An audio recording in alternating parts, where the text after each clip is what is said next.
반갑습니다. 저는 둥근마음 상담 연구센터 센터장으로 있는 정경숙 조련입니다. 오늘 여러분들과 함께 나눌 저의 강의는 생명을 살리는 자살 예방 지침에 관해서입니다. 생명을 살리는 자살 예방 지침서는 여러분이 지금 현재 보고 있는 이 지침서의 겉장인데요. 보건복지부와 또 생명존중정책 민관협의회의 지원으로 제작되었습니다. 각 종단별로 지침서가 제작이 되어서 오늘 강의를 하게 되었습니다. 자, 강의 개요를 먼저 안내하겠습니다. 주제에 있어서는 현대사의 주요 이슈죠. 생명 존중 자살 예방에 관해서입니다. 내용 측면에서는 자살의 특성의 이해에 대해서 설명이 있을 것이고요. 또 저희 원불교의 사상인 소태산 사상, 은사상 중심의 사막 마음 공부의 실체, 감사 생활을 필두로 소개를 할 것입니다. 이어서 예방과 또 자살 위기자를 위한 치유적 접근 이해로 본래 마음으로의 그 변환 과정을 안내할 예정입니다. 구체적으로는 우리 수행법에 있어서 무시선 행법과 인과 보은과 상생 관계에 대한 사은 이해의 보은 행법인 은혜 감사 일기 기재에 관하여서입니다. 그리고 지금 여기 마음의 성찰을 돕기 위해서 심리학적인 측근의 모래상자 치료 기제를 통한 명상 작업이 융합적으로 어떻게 이루어져서 시너지 효과를 내는지에 대한 안내도 있겠습니다. 그러므로 해서 오늘의 강의의 최종 목표는 그 자살 위기에 처한 모든 사람들에게 올바른 삶과 죽음에 대한 인식, 더불어 온전한 마음을 회복해서 그 유지에 도움이 되는 구체적인 매뉴얼을 소개하려고 합니다. 자, 그러면 그 목차를 자세히 한번 보실까요? 첫 번째로는 왜 자살 예방을 해야 하는가에 대한 것입니다. 한국 사회의 자살 현황과 실태로부터 우리 원불교에서는 어떠한 가르침으로 자살에 대한 이해와 치유를 할 수 있는지, 또 두 번째로는 어떻게 자살 위기자를 도울 것인가, 이런 방법면은 굉장히 중요하겠죠. 그래서 실무적으로 자살에 대한 우리의 특성을 이해를 잘 해야 돼서 오해와 진실로부터, 또 우리 원불교에서 교단에서는 현재 어떻게 자살 예방과 관련된 활동을 하고 있는지 알려드릴까 합니다. 또 세 번째에서는 자살 사건 발생 후에 어떻게 또 도울 수 있는지, 특히나 자살 유가족들에 대한 도움은 어떻게 할 것인지, 비록 천도제를 비롯해서 그 밖에 또 우리가 어떠한 일을 할 수 있는지에 대한 프로그램도 소개할 예정입니다. 마지막으로 어디서 도움을 받을 수 있는가, 또 중요한 대목이 되겠죠. 저희 책자의 맨 뒤에 자세하게 소개가 되고 있습니다. 자, 먼저 왜 자살 예방을 해야 하는가? 자, 우리가 같이 다 생각해 봐야 될 문제인데요. 우선 한국 사회의 자살 현황과 실태에 대해서 우리가 한번 자세히 알아보기로 하겠습니다. 실제 자살자 수는 2017년 12,463명에서 2018년도에는 13,670명으로 1,200여 명이 급속도로 증가를 했습니다. 이것은 통계청 2019년도의 통계치이기도 한데요. 하루 평균 37.5명이 자살로 생명을 잃고 있다는 사실입니다. 그런데 여러분들도 아시다시피 최근은 또 코로나의 사태가 심각해지면서 사회적인 단절 관계로 그 숫자가 상당히 또 늘고 있다고 합니다. 이런 상황에 처해서 우리는 자살과 관련된 현황과 실태에 좀 더 관심을 가져야 되지 않을까, 이렇게 생각해 봅니다.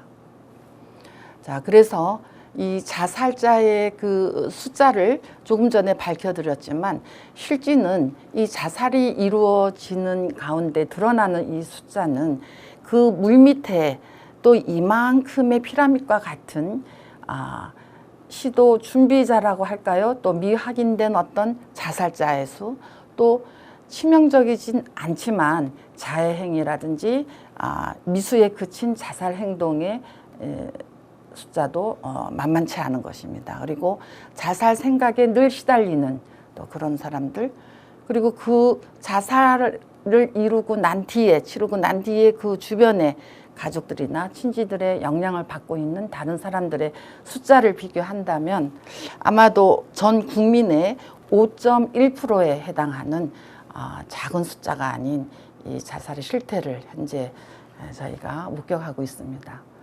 자, 이런 상황을 볼 때 자살은 이제 개인의 문제가 아니고 우리 모두의 사회의 문제이기도 하고 또 종단에서 관심을 갖고 함께 치유에 나서야 될 때가 아닌가 싶습니다. 자, 우리나라가 사실 OECD 국가의 중에서 자살률 1위로서의 오명을 지금 14, 15년째 1위를 달리고 있죠. 사실 OECD 국가 초기에 저희가 가입을 했을 당시에는 OECD 평균의 그 숫자 11.5명보다 그 이하였습니다. 말하자면 그 계기가 된 것은 88 올림픽 시대 이후에 사회가 급격히 발전하고 또 그 이후 저희가 또 IMF 사태를 맞이해서 큰 급격한 사회적인 변화를 겪게 됩니다. 그 이후로 우리의 자살자의 숫자는 OECD의 평균을 넘어선 2배 이상이 되는 26.6명, 즉 10만 명당 26.6명에 해당되는 자살자 1위라는 국가로서의 오명을 계속 유지하고 있다는 사실입니다. 더군다나 코로나 사태가 일어나면서 그 숫자는 더 늘어날 예정이어서 좀 심각한 상황으로 인식을 할 수 있겠습니다. 자, 그러면 그 실태에 있어서 좀 세대별로 한번 들여다보겠습니다. 자, 우리의 전 국민 기준으로 해서 사망의 원인 중에 자살의 순위는 5번째에 해당이 된다고 합니다. 5번째라고 하지만 이 앞서 1위에서 4위는 암이라든지 혹은 심장 또는 폐질환 그리고 뇌질환에 따른 신체적인 노화 현상 혹은 병적인 부분이었다고 한다면 자의적으로 생명을 끊는 이 자살의 순위가 바로 바짝 붙여서 5위에 해당된다는 것입니다. 그리고 더 관심 있게 봐야 될 것은 10대에서 30대 혹은 40, 50대에 한참 우리나라의 허리에 해당되는 어떤 그 인구의 중요한 세대에서 자살이 1위, 2위로 마크하고 있다는 점입니다. 남녀 비율에 있어서도 살펴보면 남성이 여성에 비해서 근 2.6배나 높다고 합니다. OECD 국가의 실태와 비교해서도 저희 나라는 여성보다 남성의 숫자가 훨씬 우위를 차지하고 있는데요. 뭐 일종의 그 가장으로서의 경제적 부담 또는 말하지 못하는 남성적인 어떤 성향의 특성에 의해서 숫자가 더 높게 드러났다고 할 수도 있고요. 그러나 이제 점차 남녀 평등의 어떤 갈림길에서 저희 여성들의 직업에 대한 참여도가 높아지면서 점차 남성과 거의 대등한 숫자로 자살자 수가 지금 증가하고 있다고 최근에 보고는 말하고 있습니다. 자, 또 통계청에서 조사한 결과를 한번 보겠습니다. 이러한 자살률의 증가의 원인을 분석을 해보니까 첫 번째로는 결국 사회 구조적인 어떤 개인이 감당하기 어려운 경제적 어려움에 처했을 때, 이때가 이제 가장 주요 요인이라고 보고요. 또 두 번째로는 이제 신체적인 질환이나 혹은 정신질환, 장애 이런 부분으로 바짝 가정 불화, 가족관계 부분에서의 상처감 또는 고립감 그리고 그로 인한 정서적인 혹은 고독사와 관련되는 어떤 사회 구조적인 부분에서 또 외로움, 고독에 의한 자살 충동이 일어난다고 합니다. 그러면 이 유발 원인을 세대별로 한번 볼까요? 자, 연령별로 봤을 때 저희 10대에서는 이 자살 충동 유발 원인이 성적, 진학 문제, 가정 불화라고 보고 있습니다. 또 여기에 하나를 더 보탠다면 친구 관계, 왕따 문제가 크게 또 대두될 수 있는 요인이 되는데요. 제가 윗센터를 7, 8년 운영을 하면서 가장 그 청소년기에 고민 상담을 하러 올 때 죽고 싶다라는 어떤 그 목에 찬 호소를 가지고 왔을 때 첫째 문제는 친구 관계, 왕따 문제에 대한 폭력의 시달림이었습니다. 여러분들이 지금도 신문이나 혹은 이제 뉴스거리에서 자살하는 청소년들의 왕따 문제 심각하게 아마 목격할 것입니다. 또 곧 수능이 다가오죠. 저희가 성적과 관련돼서 진학의 문제를 두고 심각한 괴리감 혹은 두려움에 자살을 시도하는 사건들이 종종 일어나는데 계속 저희는 여기 청소년들의 자살률에 대한 증가를 관심 있게 봐야 될 것입니다. 또한 이어서 젊은 층인 20, 30대와 40, 50대는 구조적으로 이제 경제적인 부담감과 어려움입니다.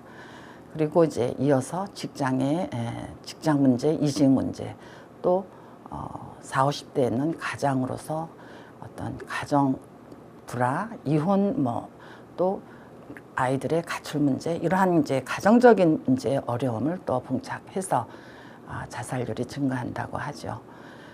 그러면 60대 이상의 고령층 세대를 또 한번 살펴보겠습니다.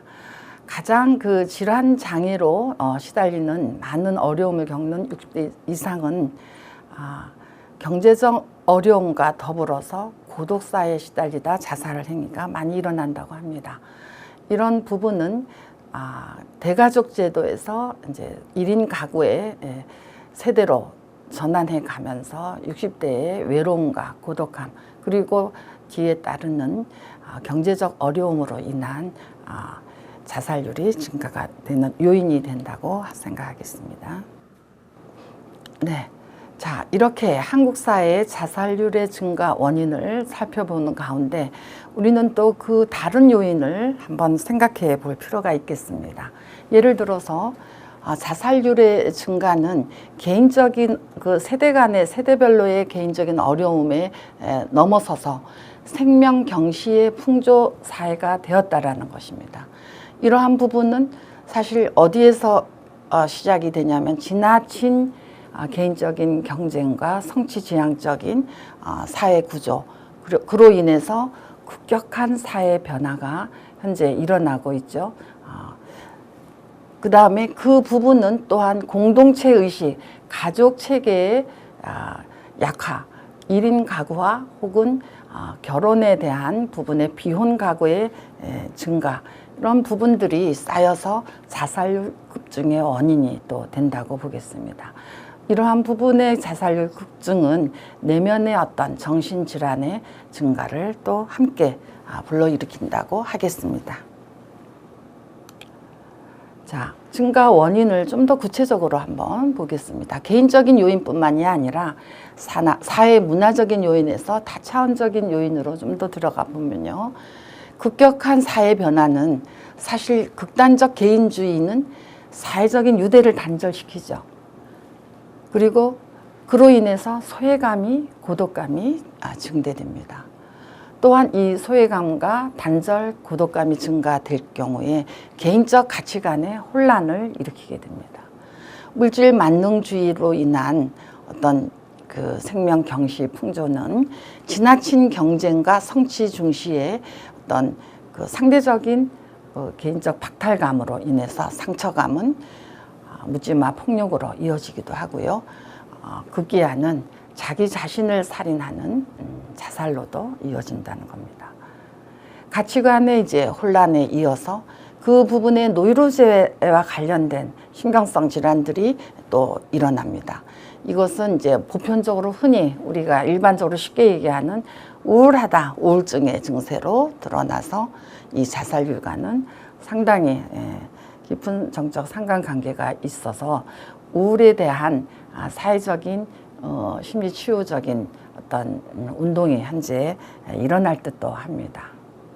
왜냐하면 지금과 같은 코로나 시대에 6개월 이상의 단절된 사회 혹은 자기 자신만의 보호를 위한 관계의 소홀, 이런 것들은 자아의 이제 상당히 나약함을 강조하게 되고, 어쩌면 그쪽의 부분은 자기 자신의 정신의 그 취약성을 더 증가하는 요인이 되겠죠. 또 이제 지지체계의 약화라는 부분은 다시 말하자면 핵가족화되고 1인 가구가 증가하고 이혼율이 증가함으로 인해서 가족 문화의 해체, 가장 중요한 지지체계가 약화되어 가고 있다는 점입니다.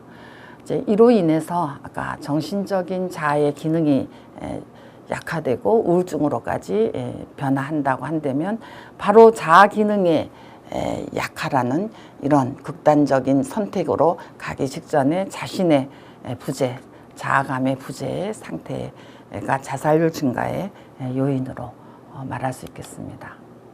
자, 이렇다면 이러한 자살에 대한 만연한 이 사회가 되어가고 있음에 이제 우리 원불교 종단에서는 어떻게 이해를 하고 원불교의 그 지향점과 함께 참고로 고려하면서 한번 생각해 보도록 하겠습니다. 원불교의 지향점은 다 알다시피 개교 동기에 잘 드러나 있죠. 그래서 이제 이렇게 물질 만연주의의 사회가 되니 이 현상계를 진단한 소태산 대종사는 정신개벽의 지향점을 일찍이 제시했습니다. 그래서 내적으로는 교법의 체질화로 인해서 자신을 먼저 성업봉찬을 하고 자신 구제를 한 뒤에 외적으로 교법의 시대화, 대중화, 생활화로 함께 현실 구현을 통한 주세 자비 교단을 같이 끌어가자라는 지향점이 있겠죠. 거기에 이제 역할은 교법의 실질에 기반해서 용신법을 내놓고 있습니다. 자, 우리 이 용신법은 지금 수행편 최초법에서 얘기를 하고 있습니다만은, 시를 따라서 그때그때를 따라서 필요로 하는 학업의 모든 학문을 준비할 것이요 라는 우리 경문이 있죠.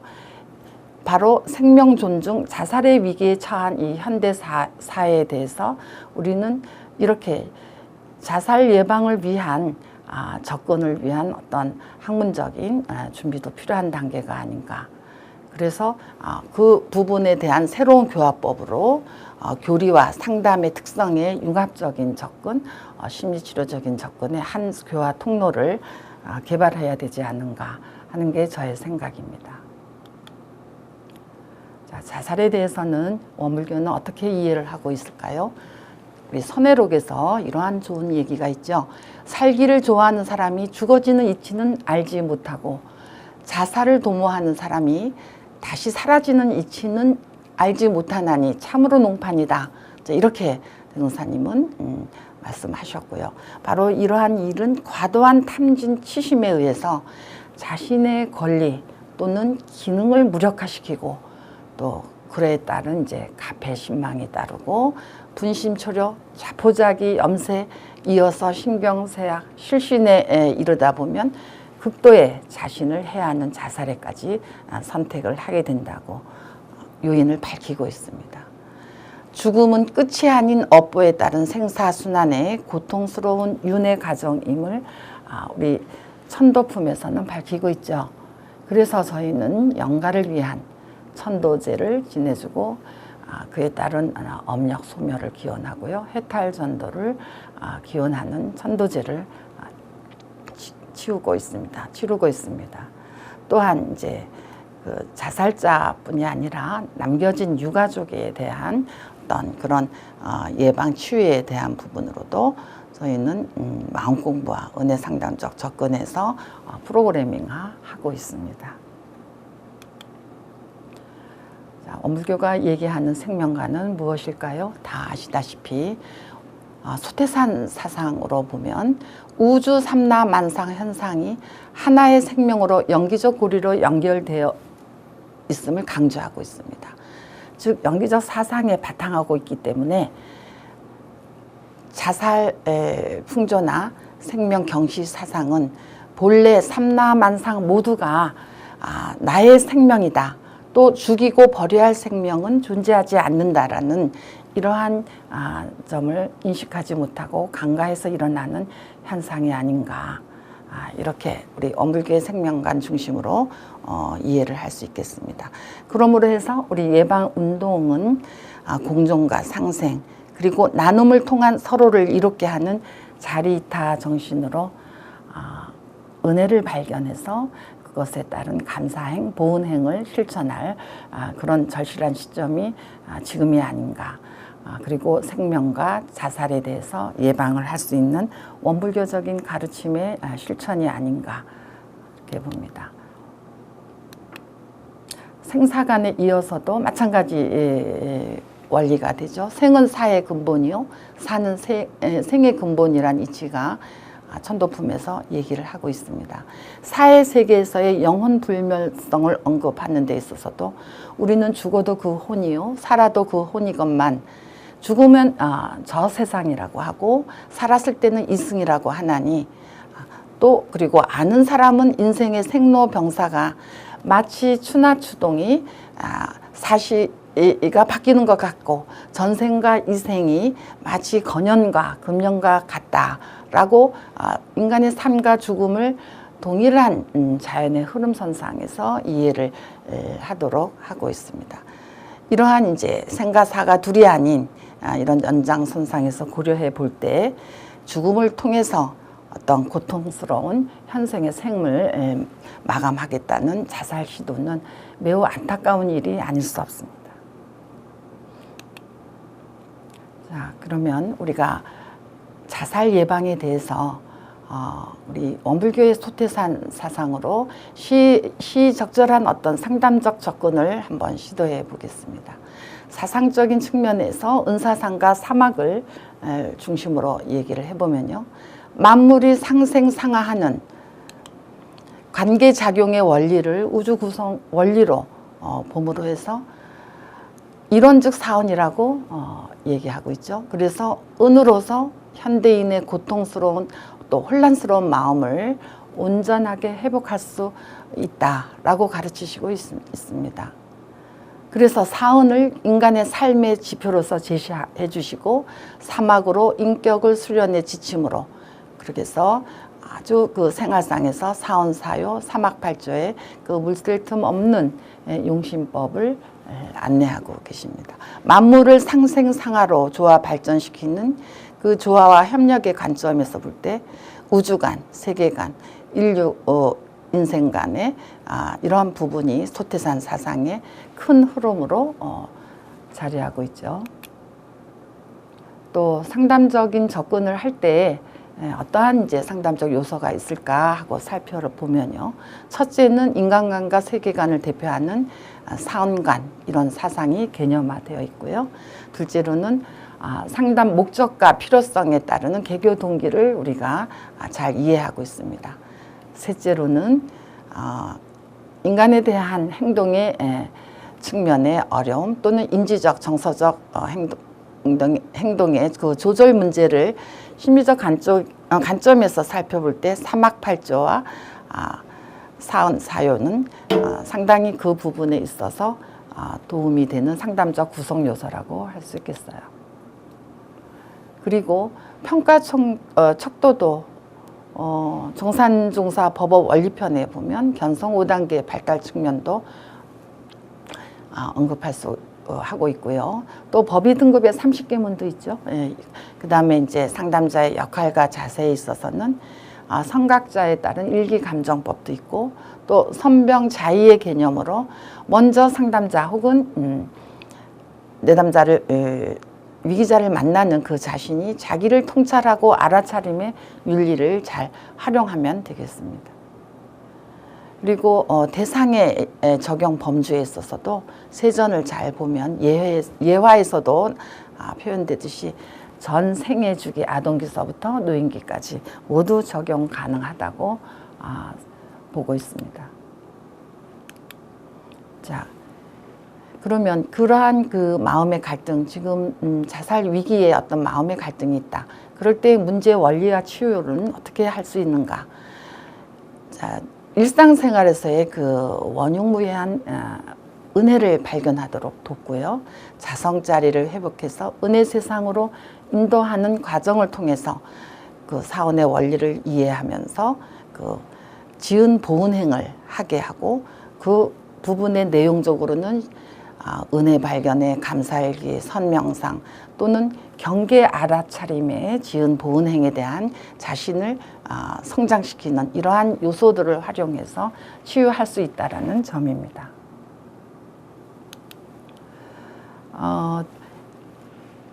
감사 생활에 대해서 좀 더 들여다보면요. 감사 생활은 사은에 대한 사실적 신앙 행위로 또는 신앙의 실천적 조항이라고 이야기하고 있습니다. 사은은 일원상 진리를 구체화한 것이죠. 잘 알다시피 사은에 대해서 감사행을 한다는 것은 일원상 진리와 합일하는 수행일 것입니다. 이러한 수행은 감사 생활의 어떤 상담의 한 요소로 적용될 수 있고, 또 은혜 상담이라는 상담 기제를 활용하고 또 발전시켜 나갈 수 있는 주요 요소로 되기 때문에 의미 있는 일이라고 생각합니다. 네, 사은에 이어서 또 다른 상담적 요소를 알아보겠습니다. 무시선과 모래상자 치료 기제에 대해서 실제적인 그 무시선법은 상시선이죠. 무시선법은 자기 본래 마음의 변화 요인을 파악하면서 더욱 큰 힘을 발휘하게 된다고 합니다. 소태산 대종사는 선은 이론상의 상징으로서의 본성의 깨우치며 본성의 회복이며 또 활용이라고 보았고요. 이러한 부분을 촉진시켜주는 작업으로 모래상자 치료의 심리적 기법을 제가 활용했는데요. 모래상자 치료는 CG 융의 그 분석 심리학 이론을 배경으로 하고 있는 하나의 상담 기법으로서 그 모래상자 구조 안에서 정신의 그 의식과 무의식의 재탄생들을 이끌어내서 통합해 가는 과정이라고 하겠습니다. 개인의 일상적 삶을 초월하는 그 초월적 기능을 발휘하도록 돕기도 해서 현대인의 정신건강 회복에 중요한 도구로 현재 주목되고 있죠. 그래서 실제 적용된 그 연구가 있는데요. 무시선법을 활용한 집단 모래상자 치료, 또 적극적 명상법을 활용해서 구조적인 병합된 그 치료는 서로 상승 효과를 촉진한다라는 선행 연구도 있습니다. 그래서 무시선과 모래상자 치료의 공통점은, 무시선법은 일상생활 속에서 일원상의 의미인 본성의 깨우침 그리고 그 회복을 돕는 심신 활용법이라고 할 때, 만다라 출현의 의미로 자기 실현의 개성화 과정을 목적으로 하는 모래상자 치료는 그 매우 그 선적인 요소와 유사한 과정으로서, 융은 모래상자 치료의 그 적적 명상이 자신의 치유법의 궁극점인 어떤 선적인 요소와 매우 유사하다고 강조한 바가 있습니다.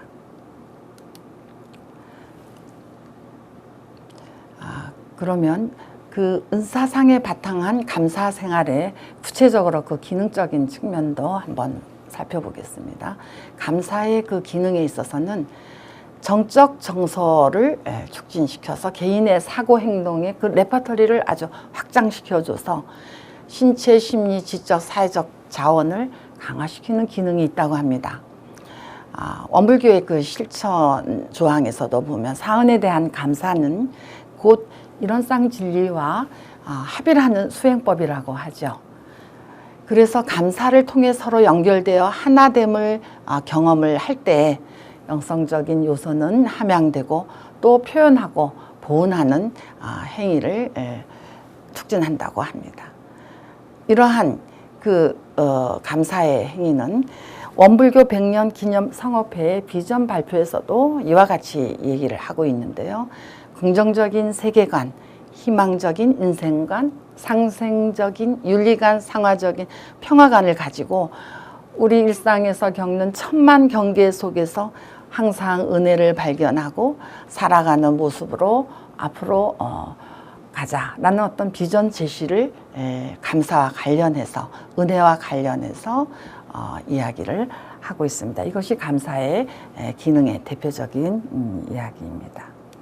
자, 그러면 경전에서는 감사 사례가 없을까요? 이와 같이 인도품에서는 지혜 있는 사람은 세상을 살아가는데 10분의 6만 뜻이 맞아도 그에 만족하고 감사를 느끼며, 또한 10분이 다 뜻에 맞지 않다 하더라도 그 만족한 일을 혼자 차지하기보다는 세상과 같이 공유하고 나누어 즐김으로 재앙을 당하지 않을 뿐더러 복이 항상 무궁하다고 이야기하고 있죠. 또 그런가 하면 요원품에서도 중생들은 10번 잘해주다가 은인이 한 번만 잘못해도 원망심이 일어나지만 도인들은 10번 잘못하다가도 한 번만 더 잘해주면 감사하게 여기나니, 그래서 은혜에서 해를 발견하는 중생과 해에서 은혜를 발견하는 도인의 그 안락함의 차이가 있다는 것이죠. 여기에서도 감사의 발견은 큰 위치를 차지하고 있습니다. 자, 선행 연구에서도 저희는 감사 마음 공부의 선행 연구에서도 학적으로 이렇게 그 질적 분석 결과 드러난 이제 효능이 있습니다. 그 중에 이제 일기와 일지 쓰기가 감사 개입에서 가장 효과 있는 방법으로 소개하고 있는데요.